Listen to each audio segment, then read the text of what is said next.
I want to welcome everybody to the Professionals Real Estate Investing Podcast. I'm with CJ Ledy. How you doing, CJ? I'm great. Thanks for having me, Tony.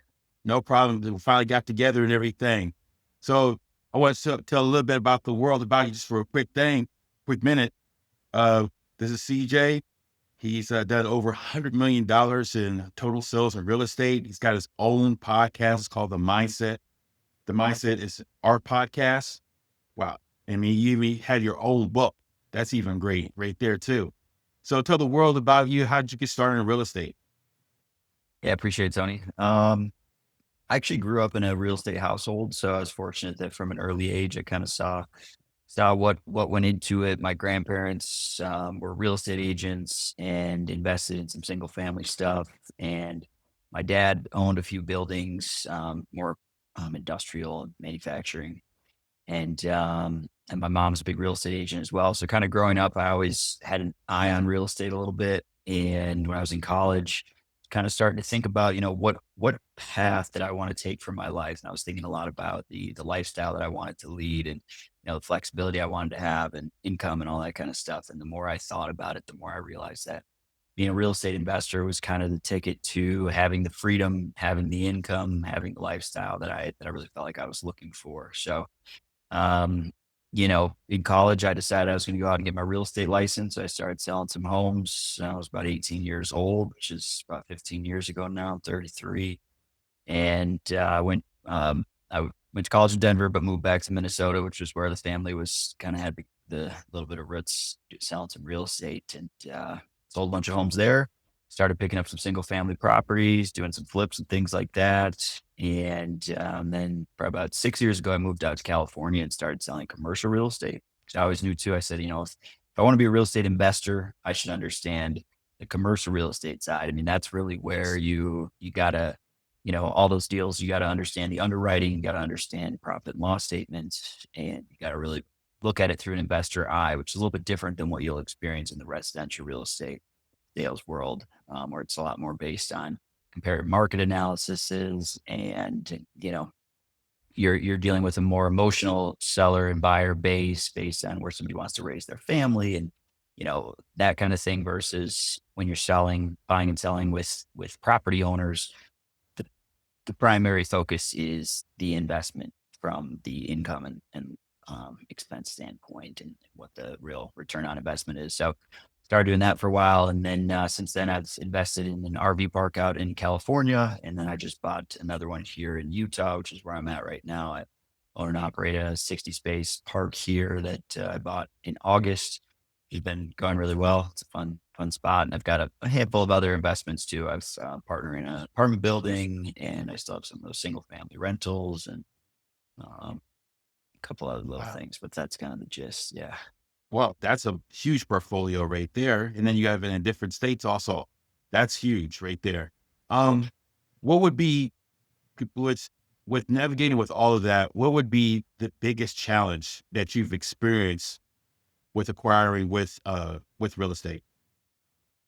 Biggest challenge. Well, there's a handful of obstacles that everybody's got to overcome. It's, getting the right capital in place, finding the right deals, all the basics. But I would say that the biggest challenge that I face, and I think that everyone faces, starts right upstairs. It's in the mind.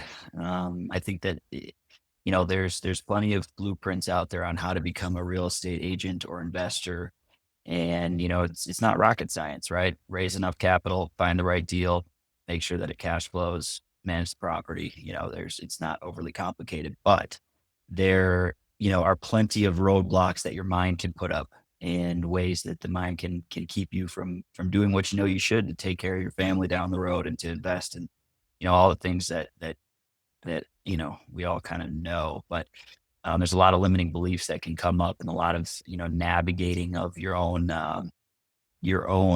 mental space that needs to be done. And so that's the real estate has been kind of my cash focus, the place that I've made money. But another big focus of mine is in coaching. It's in mindset coaching. And like you said, I wrote a book called Tune Your Mind, Finding Follow Through and Fulfillment in the Dawn of Distraction and Disruption. It's really about how to take a goal or an important dream in your life and how to wire your mind around its successful completion, how to overcome your limiting beliefs, how to understand why you're doing it, establish some clarity, momentum, all the different pieces to it. So I think that the biggest challenge is really just keeping your mind in the right place. I'm 33 years old, and when I was in my earlier 30s, I was kind of making a couple smaller investments here and there, but I had the knowledge, I had the skill set, I had the access to capital. I'd done over $100 million in commercial and residential deals. Like I had everything that I needed, but I was hesitating because I was scared. Honestly, I was scared, and I was like, I'm not old enough to do this. And, I just had all these excuses. And it wasn't until I really kind of slowed down and looked at it and just said, you know what, the only thing that's stopping me now, it's not knowledge, it's not access to resources, it's fear.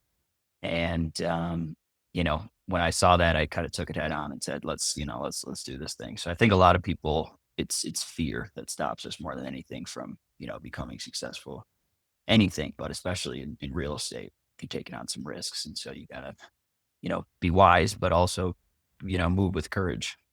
That's true. I'm glad because I'm gonna have to get your book because I'm a huge person when it comes to mindset because the way you shift your mindset, and you have to be around the right people too, like where you want to be at in your part of life. I've always thought of that mind shift. It plays a huge role in like everything that we do, like especially with you in your endeavors in real estate investing. Like that mind shift is completely different from a person who works a 9 to 5 job. So Totally. this you're doing on your own, gathering the capital, studying the properties that you want to acquire. Make sure that you're going to get enough profit, enough capital coming out of the properties. So I always had it as a mindset, a huge component and in everything. Like you said, anything that you do in life, the mindset shift is huge as to your endeavors and how far you can go. Mhm. Yes. Absolutely. So yeah, I'm gonna definitely have to read your books. Yeah, man. That'd be great. And so when it comes to the with real estate and everything, especially this is my one of my main questions I've been asking a lot lately since it's been the change of the guard and everything. How do you think right now, forecasting wise into the future, how do you think in the real estate investing sector, how do you think it's gonna be with us having a new president? Um, I think that we're moving into a more favorable real estate investing market than we've seen historically, but it's tough to say. Everybody's angle is different based on where you're at and what you're looking for. You don't ever want to really think of a market as a good market and a good time to be investing, or a bad market and a bad time to be investing. There's just different opportunities at different times. We've experienced a high interest rate market for the last several years, the last couple of years, and that's really shifted where the dollars have moved. And, coming from the commercial real estate side, previous to the interest rate hike, we saw an interest rates dip down, which puts more money into the market. It makes it easier for people to pay more money for properties. So we were seeing things sell for crazy numbers that they weren't, nobody was offering. Handful of years prior, stuff was just flying off the shelves as far as, my specialty is in RV parks, mobile home parks, and self storage facilities, but I keep a close eye on multifamily and even just single family residences that turn into rentals and things like that. And it was, record sales prices, everything was going for crazy numbers. You'd come to a seller and you'd go, yeah, here's 10 million bucks for the property that they thought was 6 million. And it was a couple of years prior because interest rates were so low. We had really favorable tax incentives. And then we saw things shift a little bit in the last couple of years. Obviously, interest rates rose, which put a lot of pressure on some owners. So this is why, yeah, that was an easy time to buy, but you also had to compete against all these buyers that had, a lot of money in their pockets. And you had sellers who were starting to get a little bit more excited about the fact that their properties were worth more. So you're having to pay higher and higher prices. So, just in the last year, we've finally seen some, prices come down a little bit. We've seen, I mean, it was a part of why I was able to purchase this property. You see some owners who had adjustable rate mortgages and they got stuck with high interest rates on, on loans that they weren't expecting to have to pay that much on, that they took out at, in the threes and fours, and now they're paying 7 and 8. And so, some of those guys went upside down and had to sell their properties. So access to capital was a little bit more limited, but you also saw opportunities come around. So as we move into this next phase, we are seeing interest rates ease a little bit. 10-year treasuries coming down. And I think that that will likely continue to happen. Obviously, there's no crystal ball. Anything could happen economically that can shift all of that in a moment. But I do believe that we will see through the Trump organization more positive incentives for investors, probably increases in bonus depreciation and ways to, really, really take advantage of a lot of the tax incentives and other things that will come down the line. So I think that we will move into a more favorable investment market as far as everybody having access to capital. But I do think that with that, like I said before, it's going to increases sellers' desires to get higher prices and a handful of other factors that can make it a little bit more complicated too. So Yeah, I think too, a lot of people, they live in the past when COVID was around in 2020. So those interest rates, when people were getting, I seen it as low as one person, he got a home for 1.99 in interest rate. And I tell people that's never going to happen again. I said, we had a worldwide pandemic that changed the global scale completely of everything, how it's done. And I said, that was an opportunity for everybody to buy. And like you said, the competition was ferocious with, I mean, people coming left and right. You have so many bids and so many offers that they didn't know what to do. So right. yeah, so that was a time to bake it. And I'm with you too. And I've talked to a couple other people about it. I think like the interest rate may come down a little bit more, but it's not going to be nothing drastic like it was in 2020, 2021, but it's going to be subside like right there. And Totally. it's still a great market. Like when our parents were, when they bought homes, I mean, they were looking at 15, 16, 17% interest rates. Oh, well, exactly. Yeah, that's an important thing to be aware of, that we probably won't see them go that low again. And if we do, it is the byproduct of another issue economically. Interest rates are a function of the Fed trying to stabilize inflation and deflation. And so when you see interest rates go that low, it's a byproduct of economic instability and trying to keep people in the market. So you're also going to be combating against, difficult external factors too. So that's why I say there's never, I try not to look at the market as ever a good time or a bad time to invest. There's always opportunities. About understanding where you are currently economically and making a wise decision based on that.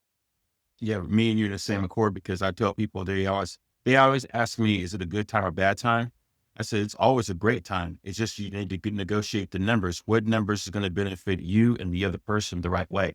Exactly. Yeah. They also say too, you hold on to anything for 10 years, you'll look like a genius.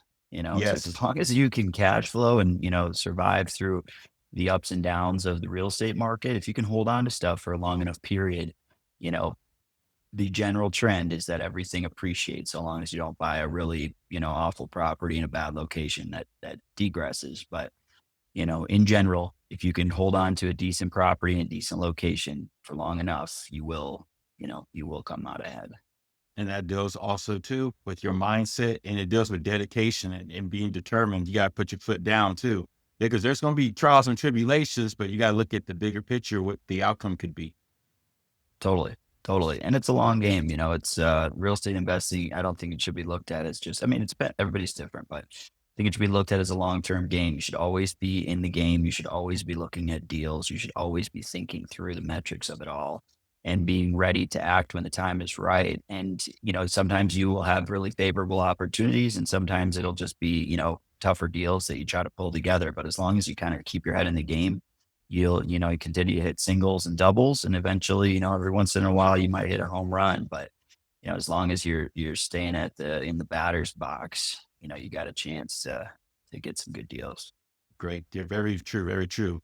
What habits or routines has helped you succeed in real estate investing? I would say it's consistency over anything else. It's showing up on a daily basis and, knocking down whatever tasks kind of stand in front of you. I mean, from a real estate agent standpoint, it's phone calls, it's emails, it's knocking doors or, driving properties and all that kind of stuff. It really is a numbers game in a lot of ways. As a real estate investor, it's a little bit more of networking, researching the right properties, kind of doing your homework, being ready, making sure you've got your capital in place, all those types of things. So there's a little bit different fundamentals that consist of the different hats that you wear. But from a personal habit standpoint, it's more for me about keeping my mindset straight. So the five tenets in my book that you wrap around any goal, one is the purpose behind it. So why are you doing it? So I'll try to think through all these things before I sit down to work. It takes, 30 seconds or whatever it is. Why am I doing what I'm doing? What am I going to do? That's the clarity. So I've got a couple long-term goals and a few shorter strategy goals to get there. And so I'll just think real quick, okay, where am I going? What steps am I going to take to get there? And then the momentum piece. So the action. How much action are you going to put in that day? Maybe you sit down, you go, you know what? I need to log 6 hours today. I need to do 15 emails. I need to do X, Y, Z. That's the action piece. Then the ease is the empowering beliefs. What kind of beliefs are empowering you? And are there any limiting beliefs that you might need to kind of navigate around? But refreshing yourself of, hey, and especially at this point, it's like, okay, you've done a couple deals like this, you've helped some people in these areas, X, Y, Z, you kind of remind yourself some empowering beliefs. And then the final is necessity. So why is what you're doing a necessity, not just kind of a desire, not a hope, but something that needs to happen for your life? What are the benefits of you following through on these goals versus the consequences of you being a little lazy today and falling short? Who in your life that you care about is affected by these things? How is your wealth affected in the long term? What opportunities does this give you in your health and your hobbies and everything else if you can really crush it today and this week and this year? So I try to refresh myself on those five things: the purpose, the clarity, momentum, the ease, and the necessity. And that kind of just keeps me going. Some days I wake up and I'm like, man, I don't want to do anything today. Yes. But you got to Mhm. spend a few minutes and just dust off, the parts of your brain that go, oh yeah, this is important. And I do want to do this. I do enjoy this. But, the mind can get in the way of that. Very true, very true. And I like you said, it's consistency. Like as long as you stay consistent at it, because like you said, there will be days where you wake up, you just like you don't want to do nothing. You don't want to Oh, do nothing at all. But you got to push yourself. Don't over push yourself, but push yourself enough where you know get on your 10 toes and keep on going and push it. oh, It's yeah, show up. always. And I was thinking too, also with a person listening to the show and they seen that you've acquired all the real estate, and especially in different states and everything. What would how what would be a way for them to get into real estate? What, as I should put it, what what way for them to break that hurdle? So basically, what I mean by that is, I know a lot of people who want to get in real estate investing, but they don't even know where to start. Like they don't even know where to start one at. What would you think from your journey? What would be the best way for somebody to get into real estate investing? It doesn't matter so much like multifamily or RV or um, if they had a whole bunch of homes, but what would be a way for them to get into to real estate investing? Yeah, great question. I think that it starts with understanding what your goal is in real estate investing. For some people that might be to own one single family house that they rent. And that's their goal. And they're happy with that being their portfolio. Some people it's, a multifamily building of 30 plus units, or, for some people it's $100 million portfolio.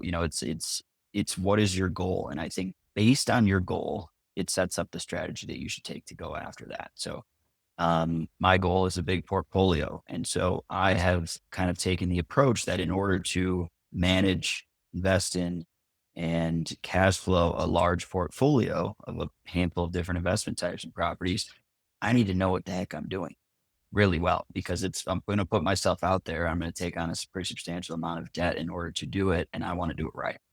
So for me, it's been spending as much time as possible learning the ropes. So I, was selling residential real estate for a while, commercial real estate for a while, meeting all these guys, learning as much as I could, studying underwriting, studying economics, learning as much as I could to take that on. Now, if your goal is to say own a duplex where you're going to live in one side and rent out the other, and maybe you'll add one or two more down the road, you don't need to take as aggressive of an approach to, commit 30 to 40 to 50 hours a week learning to get yourself in position to go out and do the right things. You may just be able to, hey, say, listen to podcasts like this, go on YouTube, look all this stuff up, do your homework on where to invest in your neighborhood and XYZ, and start searching the MLS and searching Zillow for opportunities, and start to really think through the numbers on a duplex or whatever it is. And that could be enough to go out and make a good investment for a duplex.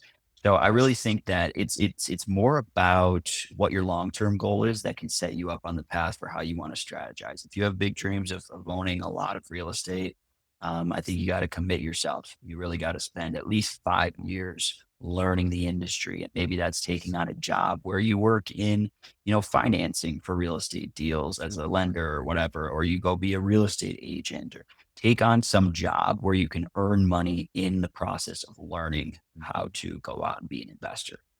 So it just depends on your long-term goals as far as the strategy that I think you need to take. If you already have another great job and you just have some extra money that you want to invest, pick up some good books about real estate investing, go drive properties, go look at open houses, go start doing the numbers, and figure out how to underwrite. And, if you can do so appropriately at risk level for what you can afford, jump in, buy something, and start managing it. Start small enough that you can take out a bite that you can chew and swallow, and, continue to build from there. That is some great advice right there, CJ. I like everything that you said. It deals with, because even like with my journey, I started my journey with a friend. I told him I was really interested just in real estate in general. He taught me and everything. And then I had a mentor who's helped me. I still call him mentor to this day, even though he's like, Tony, we're great friends. But like you said, but you have to study, and you have to be dedicated to it. And your, like you said, it's your end goal, because everybody's goal is different when it comes, especially when it comes to this. Like how much do you want to make per month or per year? How much capital do you need to build up?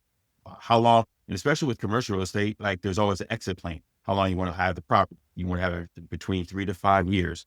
So there's all different types of factors, but you got to take it in increments and little bite size, I say, because it's so vast, it's so large when it comes to in real estate investing in itself. Totally. Yeah. So if you could go back in time and give your younger self one piece of advice in real estate, what would it be? I've listened to a lot of podcasts. I hear a lot of guys kind of get a similar question. A lot of times the answer is buy more sooner. I wish Yes. that I wish I would have started buying real estate sooner. And I like that. But also, I believe that it really, like I said earlier, it comes down more to the fear around what you're up to. I think that you do want to obviously buy as early as you can do, as early as you can do so wisely, right? So Yes. I'm much more of the perspective that everything in the right time. And that's why I talked about setting a farther out goal, understanding what your vision is. So for me, you know, my goal is $100 million portfolio by the time I'm 50. So I That's have a great that goal. goal. Thank you. So I have that goal, and I've had that for probably about 10 years now. And I've kind of incrementally broken down how that looks, how big my portfolio needs to be at each stage, the things that I need to learn along the way to get there. And I'm not in a rush to reach that. I know that I definitely believe that I will be able to reach that, but I'm not expecting that all to happen in the next year, 2 years, 5 years. I've got a ramp up period that I need to go through. And like this is the biggest real estate investment that I've made, is this RV park here.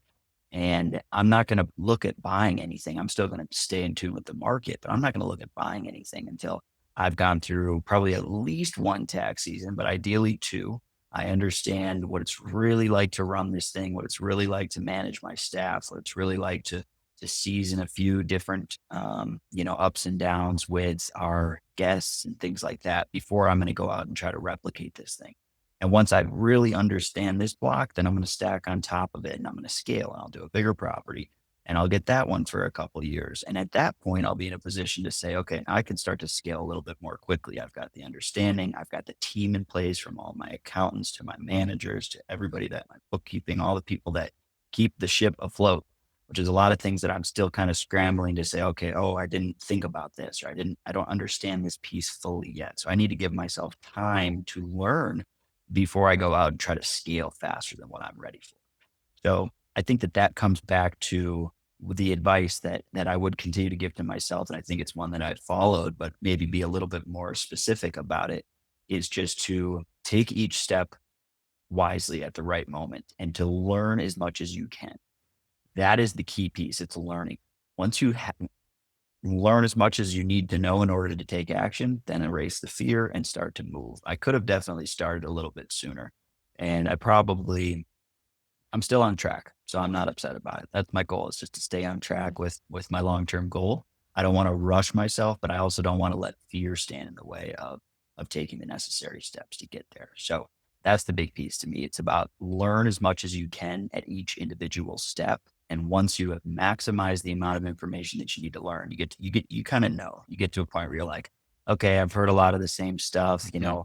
I kind of think I know what I need to do, but I'm just not really doing it. That's where fear is starting to stand in the way. Okay, figure out how to kick that door down, work with a coach, work with somebody, or everybody has different ways of overcoming fear. Figure out what you need to do to kick through that door, go take the next step, and then once you're at that next step, learn everything that you need to learn there. Once you kind of maximize that, when you're kind of getting there, and it's ready, time to take the next step, kick down that door of fear again, and keep on moving. Yes, you're so correct. There's actually a guy named is Sean from Think Media on YouTube. Oh And yeah. that's one of his favorite saying, punch fear in the face. And sometimes that's what you have to do. He's like, you know what? I'm just gonna punch it in the face and just go at it. And like you said, you'll learn. You'll learn. You just upgrade yourself. You keep on learning through time. Totally. So with everything that you just said, which ties in perfectly, what is some books or podcasts or resources that a person who's started in real estate should they listen to or read about? Yeah. Again, it's a little nuanced based on your specific focus. I think real estate agents, there's really good content by Gary Keller, who started Keller Williams. He's got a handful of great books. I've really liked digesting the work of Grant Cardone. Mhm. He does obviously a mixture of stuff, but a lot of his YouTube videos are kind of what got me started on understanding more of commercial real estate before I became an agent. He's got a lot of good content on how to underwrite deals and how to get out and look at the right properties and stuff like that. Um, I think those two guys' work are probably my highest that I've followed, and also they both talk about mindset oriented stuff. Gary Keller's book, The One Thing, is one of my favorite books of all time. Um, You've got the 10X rule by Grant Cardone, which are also about, it's about productivity, it's about motivation, it's about taking action. And that is a massive component of the real estate industry, whether it's investing or being an agent, whatever part that you're going to involve yourself in. As an entrepreneur, which is really what, being in the real estate industry is, it's about self-motivating, about taking action, it's about getting yourself to move. So, I think that those are great resources because, like we said, there are little nuances to understanding the real estate world, but it's not rocket science. No. A lot of it really is more of you understand the basics and then take action, start moving, find the right opportunities, get out there in the field. So, um, I think those two resources are really good. And obviously, if you like my stuff, Oh, I've got my yes. book here, Tune Your Mind, Yes. and the Mindset is Art podcast. A lot of that's more mindset and psychology based to talk a little bit about real estate, but at the end of the day, it's about lining up your mind to go out and do the things that you want to do. Um, so, Yeah. I'm a huge Grant Cardone fan. And you're right. When in mindset, like I've actually listened to it probably every couple of weeks. He has a book about motivation. And I actually listen to that all the time, no matter what I'm doing. So he plays a huge component even with me getting into real estate. With my friend who told me, he's like, you know anything about Grant Cardone? And I was like, no. And I started watching videos. I'm like, Greed's the truth. That's what I told him. I was watching all the yeah, videos. They say he's the truth. He said, make sure as long as those numbers are right, you're good to go. I mean, and there's other factors too, but that was one of the main things. As long as the numbers speak for itself, then you're good to go with getting properties. Totally. So what's the best way for people to reach you, CJ? Handful of ways. You can go to my website, cjledy.com, and that has access to a bunch of my other resources of my book, which is on Amazon. I also have an audiobook on Audible. You can find my podcast on Spotify and Apple Podcasts and all the other places that podcasts are hosted. You can email me at coach@cjledy.com. I'd love to hear from anybody who's whether it's in real estate or just life in general, mindset stuff. Love to chat with people. I do work with agents and investors to provide coaching one-on-one. So if anybody's interested in that, feel free to reach out as well. I'd say those are the main channels. You can really find everything through my website and get a hold of me through there. Love to chat with anybody who's interested. I'll make sure I put those in the notes. Everybody, this is CJ Ledy, and he, like I said, he is the host of Mindset is Art podcast, which I'm going to have to check out most definitely. In his book, Tune Your Mind. So both of those right there. I'll put everything in the show notes for everybody. CJ Ledy, it's an honor and a pleasure having you on the podcast. I've benefited a lot from this podcast, all your knowledge and information and everything. Absolutely, Tony. Thanks for having me. It's been a pleasure. No problem. No. Everybody have a blessed day. Subscribe, like Professionals Real Estate Investing Podcast.